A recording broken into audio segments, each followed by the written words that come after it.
6 बजे उठते हो सो के? 4 बजे उठो। पहली बात मानो, 4 बजे उठ करके वो आधा लीटर जल हल्का सा गर्म करके वज्रासन में बैठना जानते हो?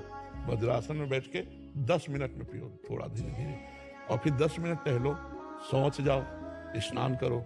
स्नान करने के बाद 20 मिनट व्यायाम करो। 2-3 किलोमीटर चलो या दौड़ो, जितनी तुम्हारी सामर्थ्य हो, राधा नाम जपते हुए। व्यायाम और दौड़ और चलना। फिर इसके बाद जो आपकी दिनचर्या सांसारिक हो, हम पूजा की एक भी बात नहीं कह रहे, अपनी सांसारिक दिनचर्या करो, और जब आपको समय मिले तो सत्संग सुनो और गीता जी ले लो, श्रीमद् भगवत गीता जी, और टीका की हुई है